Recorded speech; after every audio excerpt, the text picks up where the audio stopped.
Ration card ହିତାଧିକାରୀଙ୍କ ପାଇଁ ଖୁସି ଖବର। ମୁଣ୍ଡ ପିଛା ବଢ଼ିପାରେ ଚାଉଳ। ଆଗରୁ ରାସନ କାର୍ଡଧାରୀଙ୍କୁ 5 କିଲୋ ଚାଉଳ ମିଳୁଥିଲା, ହେଲେ ଏବେ ସରକାର ଅଧିକ ଚାଉଳ ଦେବାକୁ ଚିନ୍ତା କରୁଥିବା ଜଣାଯାଇଛି। ଏଭଳି ସଂକେତ ଦେଇଛନ୍ତି ଖାଦ୍ୟ ଯୋଗାଣ ମନ୍ତ୍ରୀ କୃଷ୍ଣଚନ୍ଦ୍ର ପାତ୍ର। ହିତାଧିକାରୀଙ୍କୁ 5 କିଲୋ ଚାଉଳ ପର୍ଯ୍ୟାପ୍ତ ହେଉନଥିବା ଜାଣି ସରକାର ପରିବର୍ତ୍ତନ ଆଣିବାକୁ ଚିନ୍ତା କରୁଛନ୍ତି। ଏହା ଉପରେ ଯୋଗାଣ ମନ୍ତ୍ରୀ କୃଷ୍ଣଚନ୍ଦ୍ର ପାତ୍ର ପ୍ରତିକ୍ରିୟା ଦେଇ କହିଛନ୍ତି ଯେ 5 କିଲୋ ଜାଗାରେ ଅଧିକ 5 କିଲୋ ଚାଉଳ ଦେବାକୁ ଚିନ୍ତା କରୁଛନ୍ତି ସରକାର।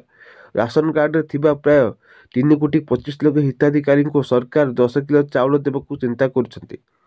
ଖୁବ୍ ଶୀଘ୍ର ମୁଖ୍ୟମନ୍ତ୍ରୀ ମୋହନ ଚରଣ ମାଝୀ ଏହା ଉପରେ ନିଷ୍ପତ୍ତି ନେବେ।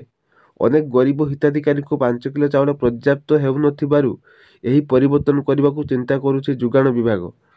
ମୁଖ୍ୟମନ୍ତ୍ରୀ ଫାଇଲ ପଠାଯିବା ପରେ ମୁଖ୍ୟମନ୍ତ୍ରୀ ନିଷ୍ପତ୍ତି ନେବେ। ତ ଦର୍ଶକ ବନ୍ଧୁ, ଆଶା କରିବି ଆପଣମାନେ ଜାଣିପାରିଥିବେ। ତ ଭିଡ଼ିଓଟିକୁ ଲାଇକ୍ କରି ସେୟାର କରନ୍ତୁ ଏପରି ଭିଡ଼ିଓ ଗୁରୁତ୍ୱପୂର୍ଣ୍ଣ ଦେଖିବା ପାଇଁ ସର୍ବପ୍ରଥମେ, ଏବଂ ଚ୍ୟାନେଲକୁ ସବସ୍କ୍ରାଇବ୍ କରି ନୋଟିଫିକେସନ୍ ବେଲକୁ ଦବାଇକି ଅଲ୍ ସିଲେକ୍ଟ କରିଦିଅନ୍ତୁ। ଜୟ ଜଗନ୍ନାଥ।